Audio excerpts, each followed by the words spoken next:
Yan din yung mga naririnig ko ngayon. Bakit di mo turuan magtagalog yung mga anak mo?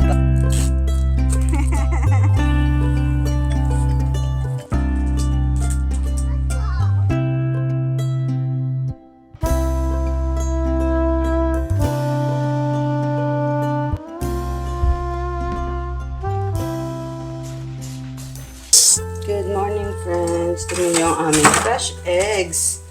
Oh, ang dami naming fresh eggs.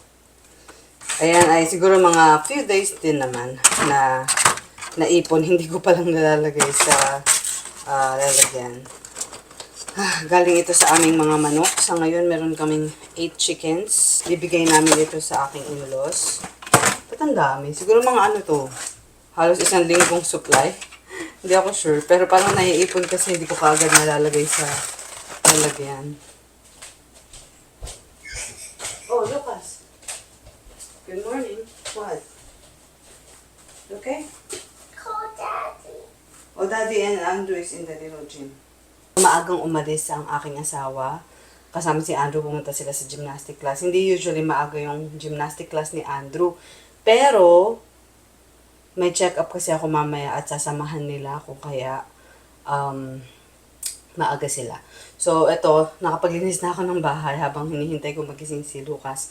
So, pakakainin ko muna. Kakain muna kami ng breakfast and then mag-homeschool kami. Tapos magpapak ako ng orders and hopefully matapos ko ang pagpapak before kami umalis kasi nga meron akong appointment. And then after that, ano na, as usual na. Baby is 32 weeks now.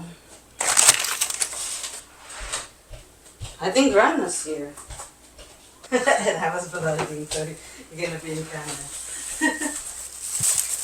Okay, I'll take you a little bit. Wow, persimmons. Yeah. Lucas, Grandma's here. This year is not so good quality. You think so? I think it was Or maybe it's still too early. too dry and some see like this. Sometimes Yeah. it's got a spot inside, Yeah. dark spot. Oh, But that's anyway, really good. see, it's kind of small Yeah. too. He ran in the bathroom. Hey, Lucas. Exciting. He's still naked, maybe that's why. Oh, you see. Maybe he's shy. Getting close. Oh, you gonna put the clothes on? Lucas and Mommy already had breakfast. Who happy?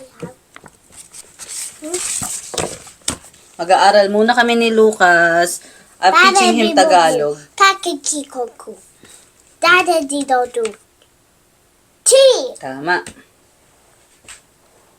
We. Tama. E. Tama! Hooray! Isa, dalawa, tatlo, apat, lima, anim, pito. No, I said pito. Yeah, pito. Oh Tama. yes. Walo, isa, sima, Siyam. siyam, Sam. sampu. Correct. Sampu. Okay. Easy. Easy talaga. Remember the one, Ano yung dalawa? Anong sagot? 2, Tama. Oh, next. Ano to? 3, Tagalog. apat, No. Isa, dalawa. isa, dalawa, tatlo. Oh, sa yung tatlo. Tatlo. Mhm. Anim. Anim. Wait, I found the name. Why are you making it like that? Because then that is more tangled up. Tangled Like they up. have to put the water to the fish. Oh, last na. Easy. Pito. Correct! Daddy and Andrew's back. Andrew, how was your class? Can I see your stamp? Come here, I want to see. What kind of stamp you got? What's that? Scab. Scab. Let me see your scab. What happened? Other foot down. Fall down? Does it hurt? Oh, gee. You wanna eat your breakfast, Daddy? Sure. Daddy, grandma brought some persimmons. Yeah. We can feed Andrew that. Wait, what time is it? Anyways, I want to show this. Galing tong Pinas, pinabili sa National Bookstore. So, yan, meron kaming Filipino abacada na mga workbook. Meron pa doon marami actually silang binili para sa akin. So, I'm very thankful. Thank you, friends. Ayan, ini-include ko yung abacada sa aming homeschooling curriculum kasi gusto ko talagang matutong magtagalog yung mga anak ko dahil hindi sila natututo. So, dati, pagka, di ba, very typical naman ito sa ating mga Filipino. Pag nakakakita tayo ng mga, nung wala pa akong anak, ganyan, pag nakakakita ako ng mga Amerikano or mga foreign kids, or na mga anak ng mga Pilipino din, so, iniisip ko, bakit hindi turuan ng Tagalog? So, ayan din yung mga naririnig ko ngayon. Bakit di mo turuan magtagalog yung mga anak mo? Parang ganyan, di ba? So, ako naman, hindi pala ganun kadali. Yung mga anak ko, actually, tinatry ko na Tagalogin pag wala ang tatay nila. Pero pag nandito ang tatay nila, hindi ko maiwasan, nag-i-English talaga ako. Kasi parang ang hirap din pala mag-switch ng language na, English-Tagalog. Hindi man ganun kahirap, pero parang, hindi siya ganun ka-natural. So, kami, English kami ng aking asawa, English ang usap nilang magtatay, English ang lahat ng tao sa paligid nila. So, ako lang talaga yung nakikipag-usap sa kanila ng Tagalog. TV, English din. So, parang hindi talaga nila yun naturally matututunan. Unless, mag-e-effort ako na talagang, continue. Unless mag-e-effort talaga ako na talagang Tagalog lang ang language ko sa kanila. Kailangan conscious ako na, pag conscious ako, pag naaalala ko, talagang tinatagalog ko sila. Kumbaga parang yung natural, talagang napapa-English ako sa mga bata. At kahit natagalogin ko sila, parang hindi pa din ganon kadali. Kasi 'di ba ang language natin, Taglish. Parang sa isang sentence na magsasalita ka ng Tagalog, hindi pwedeng walang salitang English. Basta parang Taglish lagi. Ayun, medyo challenging siya sa akin. Pero, eto na nga, kaya ko in-include ang pagtuturo ng Tagalog sa aming homeschool para ito na rin yung way ko ng pagpupush sa sarili ko. Naturuan yung mga anak ko na magtagalog. Sana makatulong. We will see. Pero kakaumpisa lang namin parang few weeks pa lang kami nag-start. Marunong na siya magbasa. Pero syempre, madali kasi ituro ang pagbabasa. Syempre marunong na siya magbasa ng English. So, ang dali, sobra, in 1 week natutunan niya yung ba, baby, bobo, to, yaye, yuyu, diba? Na alam niya na yan. Pero, syempre, vocabulary-wise, wala pa din siya masyadong alam ng mga words. So, ayun ang aming pinupost. Siguro mga 10-15 minutes lang yan every study time namin, which is like 4-5 days a week. Right? So, is it easy to read Tagalog or English? For you? English. English, really? Mm-hmm. Oh, I thought Tagalog is easier. No, English. Okay, continue. How about for you? Tagalog is easier for me. Because I'm from the Philippines. I'm from Omero. I'm from this house. I'm from this house. Mommy, I just can't open this. Oh, you want me to open?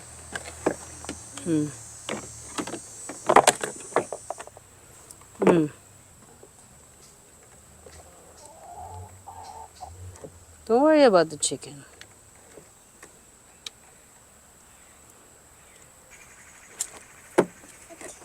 Here? Yeah. Okay. Good.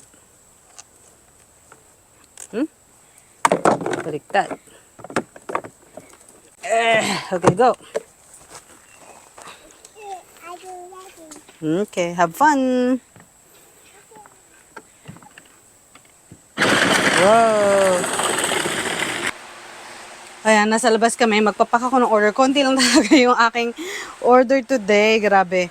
So, ito, ano ba to? Tattoo eyeshadow.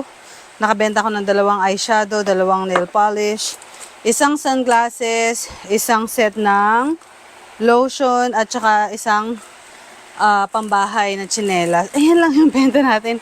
6 na orders lang. Grabe, diba? Sobrang tumal ngayon. Yung isa kong subscriber dyan sa isang state ba siya? Illinois, I think. Sabi niya, matumal din daw ang eBay niya. So, actually, lahat naman talaga matumal. Tapos nakita ko sa Facebook yung aking throwback na parang pa-order ko last 2 years ago. Sobrang dami. Tapos nakikita ko yung order ko ngayon. Ito lang. So parang nakakapanghina. Actually, this year talaga ay matumal. So sana makabawi tayo next year. Or kahit ngayong taon, September na, matumal pa din. Dati pag September, talagang bumobongga na yung aking benta. Ngayon, September na, walay pa din. Sana makabawi pa tayo sa mga susunod na buwan. Hay, wala naman tayong magagawa kung taghirap ang Amerika, 'di ba? Walang pambili ng mga extra stuff ang mga tao. Meron na lang akong 30 minutes para mag-work. Tapos magre-ready na kami, pupunta na kami sa aking check-up. Magpapa-check up na ako. May ultrasound kami ni baby. Tapos, ipapa-confirm ko yung gender ng aking baby girl. Kung girl ba talaga siya. Wala talaga akong tiwala sa ultrasound eh. Dahil sa history namin ni Andrew. Hi Andrew. Are you okay?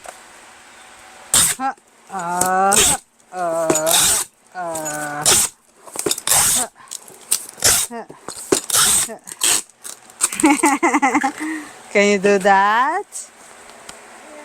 No.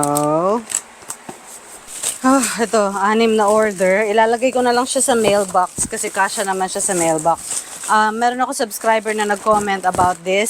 Sabi niya akala niya na lagi dapat i-deliver sa post office.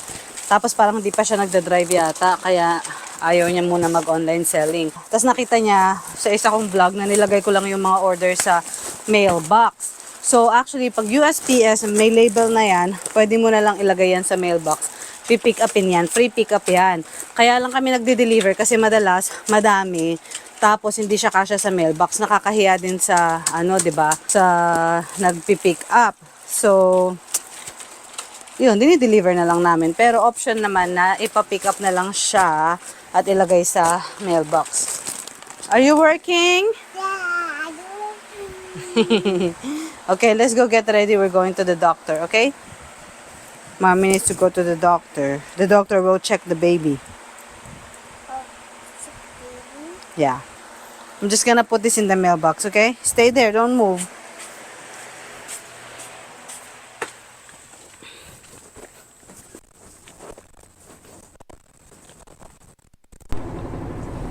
We're on the way to the check-up. Magpapa-check up kami ni baby, ultrasound. And while I am waiting there for at least an hour, I will be there. My husband will bring the kids to the playground. You like that, Lucas? My husband is the best I ever had. So the clinic is actually 1 hour away. So wala naman akong choice because that is where my insurance brought me. Yeah. Our insurance. In network, yeah. So, yeah. And I'm eating the chestnut. It's from my mother-in-law. Earlier, she'd stopped by. It's fresh from her backyard. And then she cook it and she peel it for me. There's 2 bags for me. Why are you laughing? You're her favorite daughter-in-law, favorite child. I'm her favorite child. Yeah, it's so good. She knows I like it.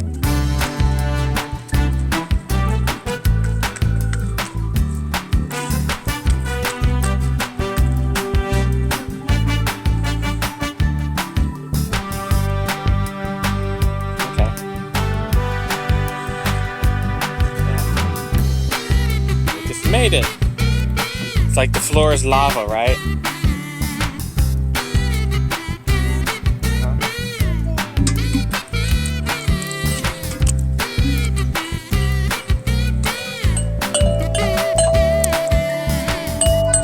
Yeah. Okay. Oh, look at you. Gonna climb.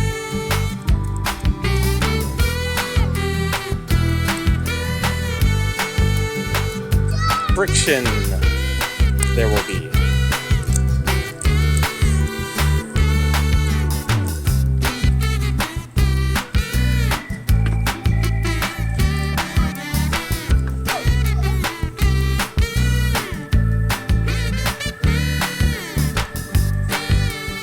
Lucas trying to drive?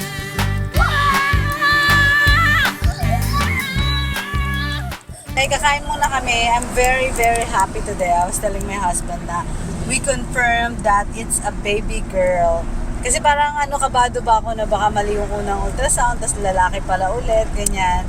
I mean, yung pinaasa ba ako, baka pinaasa ulit ako. Pero hindi naman. Pinakita niya sa akin sa ultrasound na babae talaga.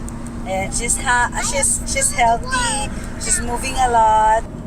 I'm just happy that everything looks good. She's normal size. Few days ahead, but that's a good sign. This is like an instant playground for you. Where's Andrew? He's right here. Find anything? Hey Andrew, what's that? Mommy, see pig? I can see look. Mm-hmm. Oh, like a puzzle.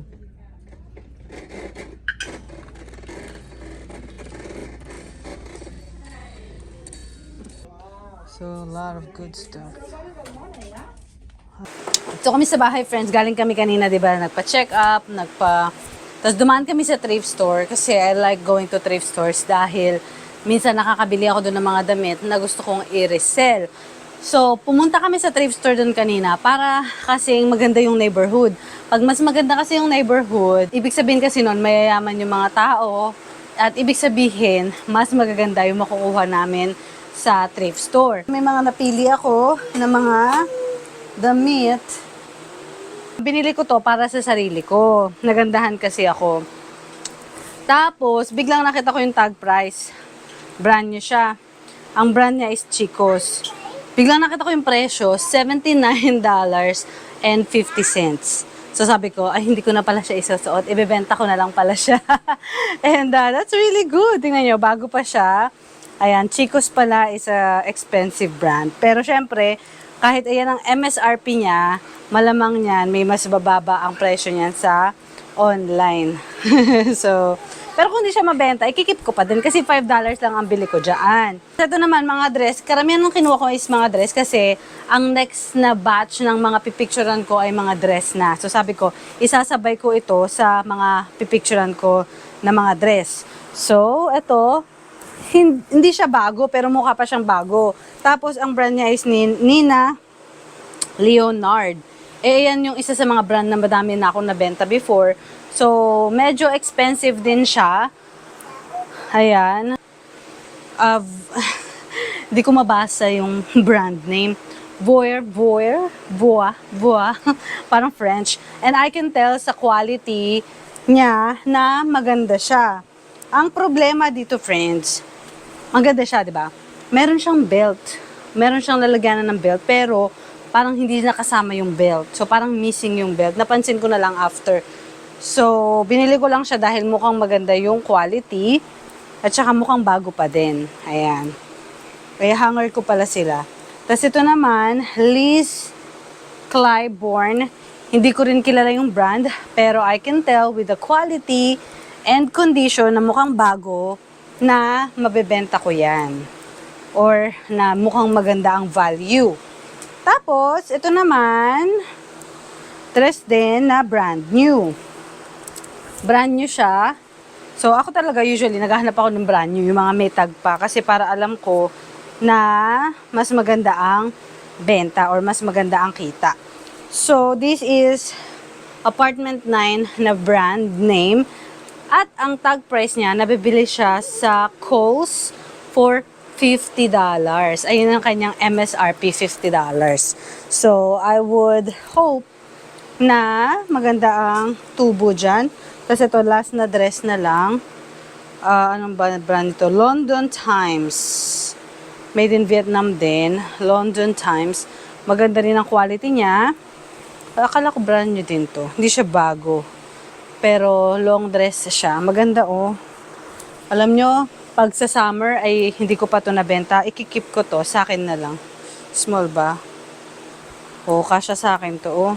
Bet ko. Kung hindi mabenta. So, ililist ko siya. Tapos kung hindi mabenta, akin na lang. Ayan. So, maganda, di ba? Kaya hanger ko siya at ililist ko bukas. So, ngayon, parang hindi ako masyado nag-work. Lucas, kuha mo akong hangers.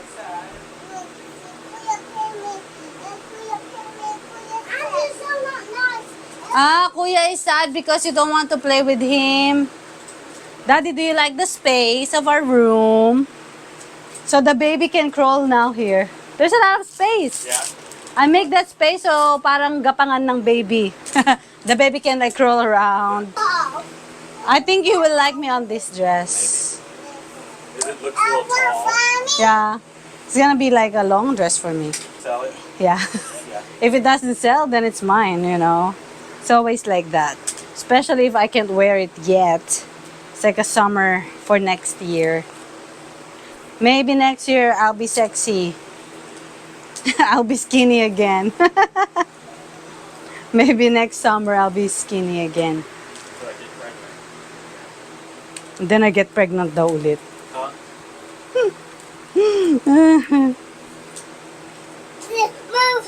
Did I show this one? Yeah, I forgot to show this one. I also like this one for myself. Yeah, but I think, That's how they all have tags on them. I know, they're like brand new. So this one I forgot, I haven't shown you yet. The brand name is So, and the MSRP is $30. Oh, diba? Diba? Diba? I really made this space para makapag-multitask ako kahit tatlo na yung anak ko. Kaya ko pa din mag-work kapag wala yung aking asawa. So, ito yung mga dress na aking ililist bukas. Galing pa to sa Oh, tomorrow? Walmart. Also? Yeah. Tapos ito yung mga dress na nabili natin sa thrift store kanina. So, isasabay-sabay ko na yan sila. Kasi mas madali na mag-list ng mga, mag-picture, mag-process kapag pare-pareho ng category. Like, puro pants lang, or puro dress lang, puro t-shirt lang. Para alam mo kung gagamitin mo yung mannequin, kung flat lay na picture. Mas smooth yung process. And then, pagdating naman sa aking mga VA, ganun din, yung mga nagli-list. Siyempre, isang template lang yung ginagamit nila. Kumbaga, parang mas time efficient siya. Anyway, Daddy, what are we gonna have for dinner? A sandwich. Sandwich.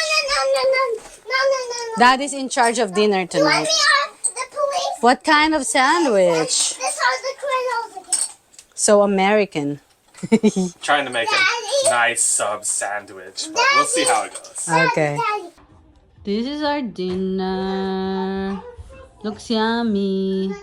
Thank you, Daddy. Is it boring? Huh? Is it boring?